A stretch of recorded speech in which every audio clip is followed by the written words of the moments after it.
Bonjour frères et sœurs, que Dieu vous bénisse. Ce matin, lecture de Luc 2, Genèse 16 et Psaume 46. Je lis la parole du Seigneur, qui sont autant de déclarations faites par ma bouche. Luc 2, la naissance de Jésus. En ce temps-là, l'empereur Auguste donna l'ordre de faire le recensement de tous les habitants de l'Empire romain. Ce recensement, le premier, eut lieu alors que Quirinius était gouverneur de la province de Syrie. Tous les gens allaient se faire inscrire en se rendant chacun dans sa propre ville. Joseph partit de la ville de Nazareth en Galilée pour aller en Judée dans la ville appelée Bethléem, où est né le roi David, parce qu'il était lui-même un descendant de David. Il s'alla s'y faire inscrire avec Marie, sa fiancée. Elle attendait un enfant, et pendant qu'ils étaient à Bethléem, le jour arriva où son bébé devait naître. Elle mit au monde un fils, son premier-né. Elle l'enveloppa de langes et le coucha dans une crèche, parce qu'il n'y avait pas de place pour eux dans la maison où logeaient les voyageurs. Un ange apparaît à des bergers. Dans cette même région, il y avait des bergers qui passaient la nuit dans les champs pour garder leurs troupeaux. Un ange du Seigneur leur apparut, et la gloire du Seigneur brilla autour d'eux. Ils eurent alors très peur. Mais l'ange leur dit : « N'ayez pas peur, car je vous apporte une bonne nouvelle qui jouira beaucoup tout le peuple. Cette nuit, dans la ville de David, est né notre Sauveur, c'est le Christ, le Seigneur. Et voici le signe qui vous le fera reconnaître. Vous trouverez un bébé enveloppé de langes et couché dans une crèche. » Tout à coup, il y eut avec l'ange une troupe nombreuse d'anges du ciel qui louaient Dieu en disant : « La gloire est à Dieu dans les cieux très hauts, et sa paix est donnée sur la terre aux hommes qu'il aime. » Les bergers vont à Bethléem. Lorsque les anges les eurent quittés pour retourner au ciel, les bergers se dirent les uns aux autres : « Allons donc jusqu'à Bethléem, il faut que nous voyions ce qui est arrivé, ce que le Seigneur nous a fait connaître. » Ils se dépêchèrent d'y aller, et ils trouvèrent Marie et Joseph, et le bébé, couché dans la crèche. Quand ils le virent, ils racontèrent ce que l'ange leur avait dit au sujet de ce petit enfant. Tous ceux qui entendirent les bergers furent étonnés de ce qu'il leur disait. Mais Marie gardait tout cela dans sa mémoire et y réfléchissait en elle-même. Puis, les bergers prirent le chemin du retour. Ils célébraient la grandeur de Dieu et le louaient pour tout ce qu'ils avaient entendu et vu, car tout s'était passé comme l'ange leur avait annoncé. Jésus reçoit son nom. Une semaine après, le moment vint de circoncire l'enfant. On lui donna le nom de Jésus, nom que l'ange avait indiqué avant que sa mère devienne enceinte. Jésus est présenté dans le temple. Puis le moment vint pour Joseph et Marie d'accomplir la cérémonie de purification qu'ordonne la loi de Moïse. Ils amenèrent alors l'enfant dans la ville de Jérusalem pour le présenter au Seigneur, car il est écrit dans la loi du Seigneur : tout garçon premier-né sera mis à part pour le Seigneur. Ils offrirent aussi le sacrifice que demande la même loi, une paire de tourterelles ou 2 jeunes pigeons. Il y avait alors à Jérusalem un homme qui s'appelait Siméon. Cet homme était bon. Il respectait Dieu et attendait celui qui devait sauver Israël. Le Saint-Esprit était avec lui et lui avait appris qu'il ne mourrait pas avant d'avoir vu le Messie envoyé par le Seigneur. Guidé par l'Esprit, Siméon alla dans le temple. Quand les parents de Jésus amenèrent leur petit enfant, afin d'accomplir pour lui ce que demandait la loi, Siméon le prit dans ses bras et remercia Dieu en disant : « Maintenant, Seigneur, ta promesse s'est réalisée. Tu peux laisser ton serviteur mourir en paix, car j'ai vu de mes propres yeux ton salut que tu as préparé devant tous les peuples. C'est la lumière qui te fera connaître aux nations du monde et donnera de la gloire à Israël, ton temple. » La prophétie de Siméon. Le père et la mère de Jésus étaient tout étonnés de ce que Siméon disait de lui. Siméon les bénit et dit à Marie, la mère de Jésus : « Dieu a choisi cet enfant pour causer la chute et le relèvement de beaucoup en Israël. Il sera un signe de Dieu auquel les hommes s'opposeront. Et il fera ainsi apparaître en pleine lumière les pensées cachées dans le cœur de beaucoup. Quant à toi, femme, la douleur te transpercera l'âme comme une épée. » Anne, la prophétesse. Il y avait aussi une prophétesse appelée Anne, qui était la fille de Phanuel de la tribu d'Aser. Elle était très âgée. Elle avait vécu 7 ans avec le mari qu'elle avait épousé dans sa jeunesse. Puis demeurée veuve, elle était parvenue à l'âge de 84 ans. Elle ne quittait pas le temple, mais elle servait Dieu jour et nuit. Elle jeûnait et elle priait.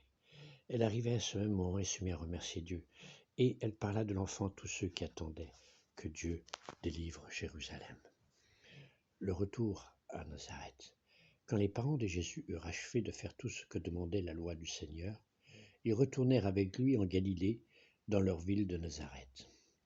L'enfant grandissait et se fortifiait. Il était rempli de sagesse et la faveur de Dieu est avec lui. Jésus a 12 ans dans le temple. Chaque année, les parents de Jésus allaient à Jérusalem pour la fête de la Pâque. Lorsque Jésus eut 12 ans, ils se rendirent à la fête comme d'habitude. Quand la fête fut terminée, ils repartirent, mais l'enfant Jésus resta à Jérusalem et ses parents ne s'en aperçurent pas. Ils pensaient que Jésus se trouvait avec leurs compagnons de voyage et firent une journée de marche, puis se mirent à le chercher parmi leurs parents et leurs amis. Mais ils ne le trouvèrent pas, de sorte qu'ils retournèrent à Jérusalem en le cherchant. Le 3e jour, ils le trouvèrent dans le temple. Il était assis au milieu des maîtres juifs, les écoutait et leur posait des questions. Tous ceux qui l'entendaient étaient surpris de son intelligence et des réponses qu'il donnait. Quand ses parents le virent, ils furent très étonnés. Sa mère lui dit « Mon enfant, pourquoi nous as-tu fait cela? Ton père et moi, nous étions très inquiets en te cherchant. » Il leur répondit « Pourquoi me cherchiez-vous? Ne saviez-vous pas que je dois être dans la maison de mon père ?» Mais ils ne comprirent pas ce qu'il leur disait. Jésus retourna alors avec eux à Nazareth. Il leur obéissait. Sa mère gardait dans son cœur le souvenir de tous ces événements. Et Jésus grandissait de corps, progressait en sagesse, et se rendait agréable à Dieu et aux hommes. C'était la parole du Seigneur, chapitre 2 de Luc. Nous allons lire ensemble le psaume 46, le Seigneur de l'univers est avec nous. Psaume 46, je lis la parole du Seigneur, Amen, du répertoire du chef de chorale et du recueil de la confrérie de Corée, accord à l'aigu, chant. Dieu est pour nous un abri sûr, un secours toujours prêt dans la détresse. C'est pourquoi nous n'avons rien à craindre. Même si la terre se met à trembler, si les montagnes s'écroulent au fond des mers, si les flots grondent, bouillonnent, se soulèvent et secouent les montagnes. Un cours d'eau répand la joie dans la cité de Dieu, dans la plus sainte des deux demeures du Dieu très haut. Dieu est dans la cité, elle tiendra bon. Dès que le jour se lève, il lui apporte secours. Les nations grondent, les empires s'ébranlent, mais Dieu donne la voix et la terre vacille. Le Seigneur de l'univers est avec nous, le Dieu de Jacob est notre forteresse. Venez voir ce que le Seigneur a fait, les actes stupéfiants qu'il accomplit sur terre. Il met fin au combat jusqu'au bout du monde. Il casse les arcs de guerre, il brise les lances, il met le feu au bouclier. Arrêtez, crie-t-il, apprenez que Dieu c'est moi. Je domine les nations, je domine la terre. Le Seigneur de l'univers est avec nous, le Dieu de Jacob est notre forteresse. C'était la parole du Seigneur. Le psaume 46. Nous allons voir maintenant Genèse. Genèse, chapitre 15, qui parle du renouvellement des promesses à Abraham. Après ces événements, la parole de l'Éternel fut adressée à Abraham. Dans une vision, il dit « Abraham, n'aie pas peur, je suis ton bouclier et ta récompense sera très grande. » Abraham répondit « Seigneur éternel, que me donneras-tu? Je m'en vais sans enfant et l'héritier de mes biens, c'est Eliezer de Damas. » Abraham dit « Tu ne m'as pas donné de descendance et c'est un serviteur de ma famille qui sera ton héritier. » Alors l'Éternel lui adressa la parole. « Ce n'est pas lui qui sera ton héritier, mais bien celui qui naîtra de toi. » Après l'avoir conduit dehors, il dit « Regarde vers le ciel et compte les étoiles, si tu peux les compter. » Il lui affirma « Telle sera ta descendance. » Abraham eut confiance en l'Éternel, qui le lui compta comme justice. L'Éternel lui dit encore « Je suis l'Éternel qui t'a fait sortir d'Ur en Chaldée pour te donner ce pays en possession. » Abraham répondit « Seigneur éternel, à quoi reconnaîtrai-je que je le posséderai ?» L'Éternel lui dit « Prends une génisse de 3 ans, une chèvre de 3 ans, un bélier de 3 ans, une tourterelle et une jeune colombe. » Abraham prit tous ces animaux, les coupa par le milieu, et mit chaque morceau l'un vis-à-vis de l'autre, Mais il ne partagea pas les oiseaux. Les oiseaux de proie s'abattirent sur les cadavres, mais Abraham les chassa. Au coucher du soleil, un profond sommeil tomba sur Abraham. Et voici qu'il fut assailli par la terreur et une grande obscurité. L'Éternel dit à Abraham, sache que tes descendants sont étrangers dans un pays qui ne sera pas à eux. On les réduira en esclavage et on les opprimera pendant 400 ans. Cependant la nation dont ils sont esclaves, c'est moi-même qui la jugerai, et ils sortiront ensuite avec de grandes richesses. Quant à toi, tu iras dans la paix, rejoindre tes ancêtres, tu seras enterré après une heureuse vieillesse. Ce n'est qu'à la 4e génération qu'ils reviendront ici, car la faute des Amoréens n'est pas encore à son comble.